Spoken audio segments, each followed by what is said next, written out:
এরে আল্লাহর বান্দা, গুনাহ করেছো, স্বামী বিবি এক খাটের মধ্যে ঘুমাও, বিবি স্বামীর গুনার খবর জানে না, স্বামীও বিবির গুনার খবর জানে না। আল্লাহ তাআলা গুনাহগুলো গোপন রেখেছে। আবার যদি গোপনে গোপনে ক্ষমা চাও, আমার আল্লাহ তাআলা তোমার জীবনের সব গুনাহগুলো মাফ করে দিবে। আল্লাহর এক বান্দা যুবক নবীর দরবারে এসে চোখের পানি ছেড়ে দিয়ে কাঁদে আর বলে, পয়গম্বর, আমি বড় গুনাহ করলাম, জানি না আল্লাহ আমাকে ক্ষমা করবে কিনা।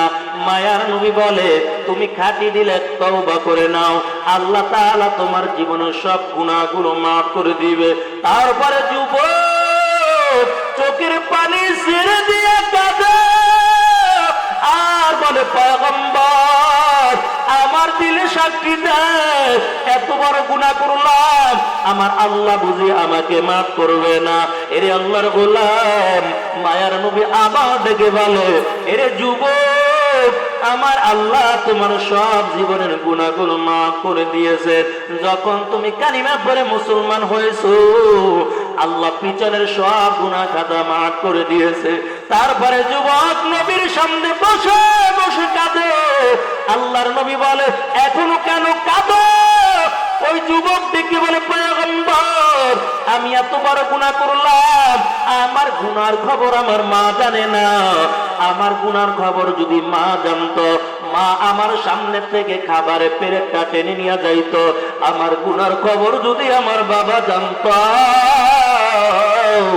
আমার বাবা আমাকে সন্তান বলে পরিচয় দিত না। আমার গুনার খবর যদি এলাকার মানুষ জানতো, এই এলাকার মধ্যে সমাজের মধ্যে বসবাস করতে দিত না। ও নবী আমার, আমি এত বড় গুনাহ করলাম, জানি না আল্লাহ আমারে মাফ করবে কিনা। আল্লাহ নবী বলে, যুবক, কি গুনাহ করেছো বলো?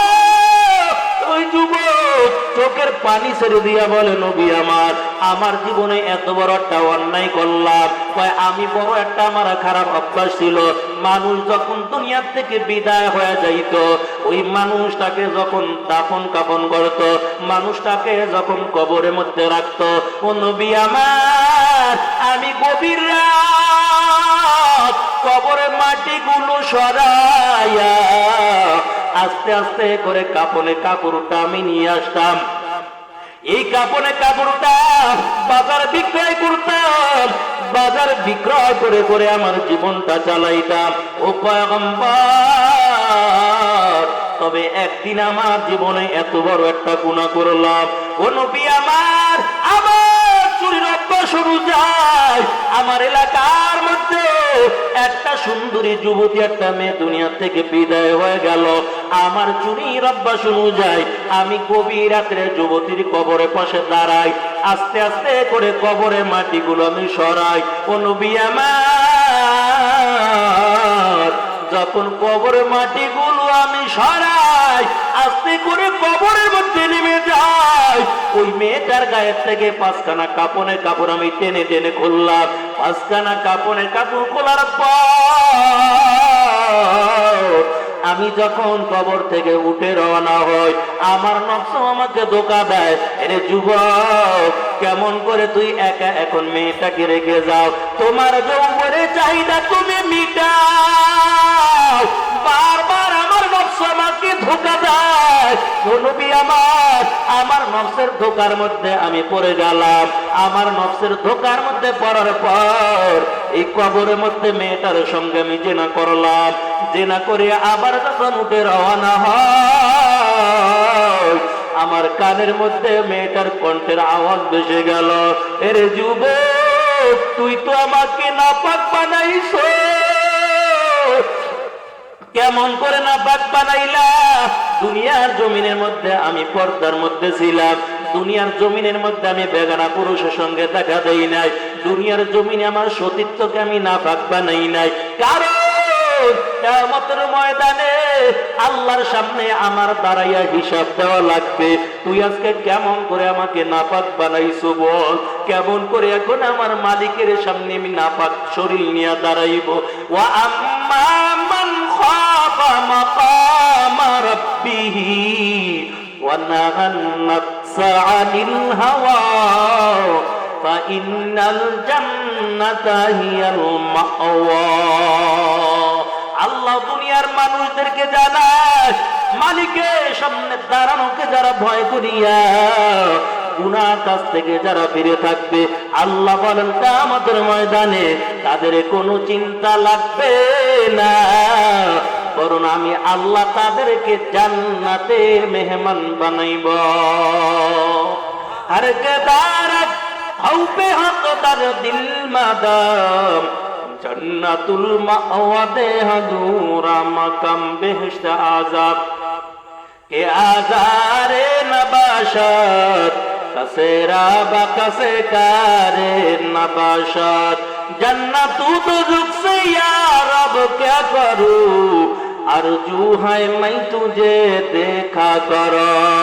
এরে আল্লাহর বান্দা, ওই যুবক যখন মেয়েটার কণ্ঠের আওয়াজ কানের মধ্যে ভেসে গেল, ওই যুবক ডেকে বলে, নবী আমার, আমি কবরের পাশে কাপড়টা ফালাইয়া আমি তো উড়াইয়া বাড়ির মধ্যে আসলাম, কিন্তু আমার দিলের মধ্যে তো বড় ভয়, আল্লাহ আমার গুনাহ ক্ষমা করবে কিনা জানি না। আল্লাহর নবী এই যুবকের গুনার কথা শোনার পর নবী তার থেকে চেহারাটা ঘুরাইয়া ফালাইল।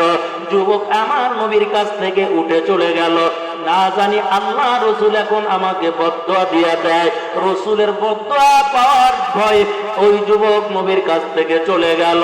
কোথায় যাবে, আর কোনো যাওয়ার জায়গা নাই, বাড়িতেও বলতে পারে না। নবী গুনার কথা শুনে যখন চেহারাটা ঘুরাইলো, আর কোথাও যাব না, তবে আল্লাহর কাছে এখন আমি কান্না করব। আমার আল্লাহ যদি কুদরতি নজরটা ঘুরায়, আমি কার কাছে যাইব, কি উপায় হবে, কি উপায় হবে আমার কবরে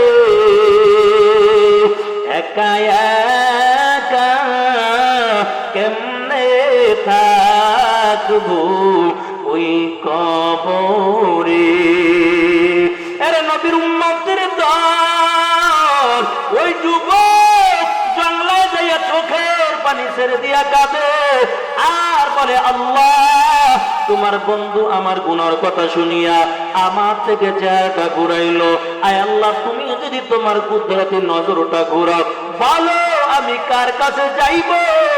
এই জন্য আমি তোমার দরবার আর ছাড়ব না, আমি তোমার কাছে হাজির হয়ে গেলাম, আমি গুনাহগার তোমার বান্দা, আমি তোমার দরজায় হাজির হয়ে গেছি। আয় আল্লাহ তুমি আমাকে ধাক্কা দিয়া ফালাইয়া দিও না, আয় আল্লাহ একটু কুদরতি নজরটা দিয়া তাকাও। এমন করে করে যখন যুবক কান্না শুরু করলো, আমার আল্লাহ রহমতের দরিয়ার মধ্যে জোশ পয়দা হয়ে যায়। আল্লাহ বান্দার জীবনের সব গুনাহগুলো ক্ষমা করিয়া ওই বান্দার নামটা আল্লাহ জান্নাতি খাতার মধ্যে তুলে দিয়েছে। এর নবীর আশিকের দল, আল্লাহ জিব্রাইলকে পাঠায়, ও জিব্রাইল যাও আমার বন্ধুকে জানাইয়া দাও, যেই সাহাবী যেই যুবকের থেকে আমার বন্ধু গুনার কথা শুনিয়া চেহারাটা ঘুরাইলো, ওই যুবককে আমি আল্লাহ এমন ভাবে কবুল করেছি, তার জীবনের সব গুনাহগুলো মাফ করিয়া আমি ওই বান্দার নামটা জান্নাতের খাতার মধ্যে তুলে দিলাম। এরে আল্লাহর গোলাম, এই জন্য বলবো, আপনি গুনাহ করেছেন, আপনার গুনার খবর আপনি জানেন আর আল্লাহই ভালো জানেন, তবে গোপনে গোপনে উঠিয়া গভীর রাত্রে মালিকের কুদরতি পায়ে সিজদা দিয়া কাঁদেন, আমার আল্লাহ কত দয়ার আল্লাহ। বান্দা যদি দিলটা খুলে একবার আল্লাহকে ডাক দেয়, আর আল্লাহ যদি বান্দার একটা ডাকও কবুল করে নেয়, কিয়ামতের ময়দানে আল্লাহ তাআলা 10 দুনিয়ার সমান একটা জান্নাতের মালিক বানাইয়া দিবে। এরে মুমিন মুসলমান আল্লাহর গোলাম, আমার আল্লাহ কত দয়ার আল্লাহ। নবীর একজন সাহাবী ছিল, নাম ছিল সাআদ রাদিয়াল্লাহু তাআলা।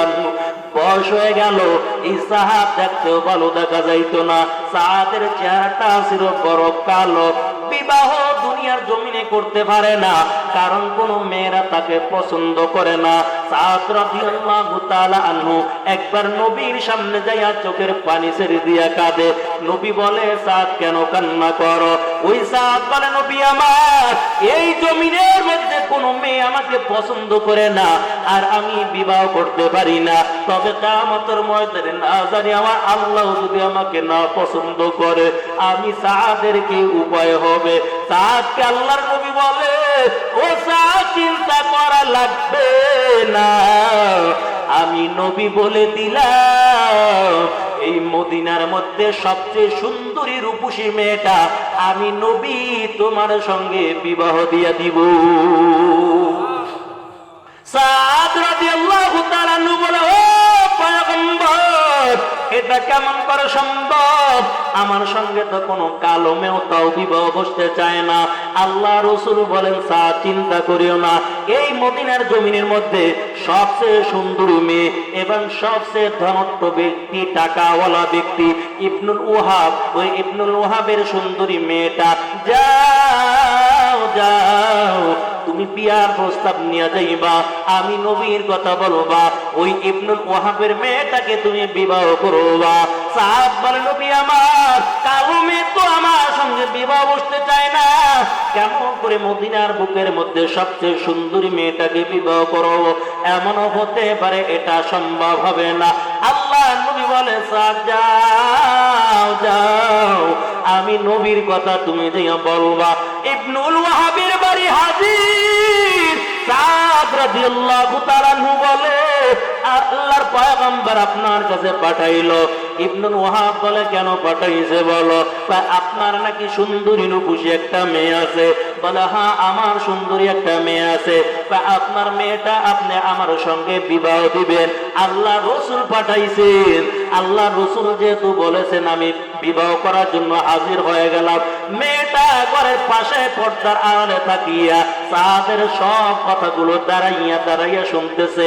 ইবনুল ওয়াহাব ডাক দিয়া বলে, সাদ না না, এটা কোনোদিন সম্ভব হবে না, আমার সুন্দরী রূপসী মেয়েটা আমি তোমার সঙ্গে বিবাহ দিতে পারবো না। যাও তুমি আবার নবীর সামনে চলে যাও। যখন সাদ তার কাছের থেকে হেঁটে চলে যায়, হঠাৎ করে মেয়েটা ডাক দিয়া বলে, ও বাবা, তুমি ওই যুবককে ডাকো। কেন তুমি যুবককে ফেরত দিয়ে দিলা? এই যুবক তোমার কাছে কি বলেছে? কয়, এই যুবক তোমার বিয়ার প্রস্তাব নিয়ে এসেছে। কয়, বিয়ার প্রস্তাব যেহেতু নিয়ে এসেছে, কেন তুমি তাকে নিষেধ করে দিলা? তুমি কি জানো, এই বিয়ার প্রস্তাব তো সাদ নিয়ে আসে না, এই বিয়ার প্রস্তাব স্বয়ং আল্লাহ রাসূল নিজে আমাদের বাড়ি পাঠাইছে। আপনি তো সাদের প্রস্তাব আপনি প্রত্যাখ্যান করেন নাই, বরং বিশ্ব নবীর বিয়ার প্রস্তাব আপনি প্রত্যাখ্যান করেছে। ও বাবা, আর দেরি করবেন না, আপনিও যদি রাজি না হন, আমি নবীর ভালোবাসায়, নবীর মোহাব্বতে দুনিয়া ত্যাগ করিয়া আমি সাদের সঙ্গে বিবাহ করার জন্য রাজি হয়ে গেলাম। এর নবীর আশিকের দল ইবনুল ওয়াহাব মেয়েটাকে সাদের সঙ্গে বিবাহ দিয়ে দিল। বিবাহ দেওয়ার পর এখন 200 দিরহাম দিয়া তারপরে মহারানা হয়ে গেল। এই দিয়া বিয়ার বাজার করবে, বাসর ঘরের মধ্যে বিবিকে কি দিবে? কিছুই নাই। সাদকে সাহাবায়ে কেরাম কিছু হাতিয়া দিয়ে দেয়, এই হাতিয়া নিয়ে বাজারে চলে যায়। আল্লাহর নবী বলে, সাদ যাও যাও, এই টাকা নিয়ে বাজারে চলে যাও, তোমার বাসর ঘরের জন্য কিছু মালামাল কিনবা। সাদ রাদিয়াল্লাহু তাআলা আনহু বাজারে চলে গেল। বাজারের মধ্যে যাওয়ার পর বিয়ার বাসর ঘরের মধ্যে বিবির জন্য সুন্দর সুন্দর মালামাল কিনলো। যখন মালামাল নিয়ে বাড়ির দিকে রওনা হয়, হঠাৎ করে কানের মধ্যে একটা আওয়াজ, আমার নবী যুদ্ধের ময়দানে চলে গেছে, কাফেরের হাতে মার খাইতেছে। সাদ রাদিয়াল্লাহু তাআলা আনহু আবার মালামাল নিয়ে বাজারের মধ্যে চলে যায়। ওই দোকানদারকে ডাক দিয়ে বলে, ও দোকানদার ভাই, তোমার মালগুলো ফেরত দাও, আমার টাকাটা দাও। আবার টাকা যখন ফেরত দিয়ে দিল, এই টাকা দিয়া সাদ রাদিয়াল্লাহু তাআলা আনহু একটা তলোয়ার নিলেন, সাদ রাদিয়াল্লাহু তাআলা একটা ঢাল নিলেন। সাদ রাদিয়াল্লাহু তাআলা ঢাল এবং তলোয়ার নিয়ে ঘোড়ার পিঠে চড়ে ওই যুদ্ধের ময়দানে হাজির। কিন্তু যুদ্ধের ময়দানে গেছে, চেহারাটা একটা কাপড় দিয়ে বেঁধে নিয়েছেন, কারণ আল্লাহর নবী আমার বিবাহটা পড়াইয়া দিল। আল্লাহর নবী বলছে, সাদ আজকে তোমার বাসর রাত, এই টাকা দিয়া বাজার করে বাসর ঘরে মালামাল নাও। আমার নবী যদি আমার চেহারাটা দেখতে পায়, আল্লাহর নবী বলবে, ও সাদ তুমি কেন আসছো? আজকে তো তোমার বাসর রাত, তুমি চলে যাও, তোমার বিবির কাছে চলে যাও।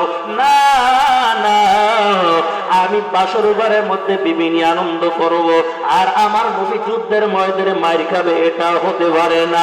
সাদ রাদিয়াল্লাহু তাআলা চেহারাটা সুন্দর করে ডাকিয়া যুদ্ধ করতেছে।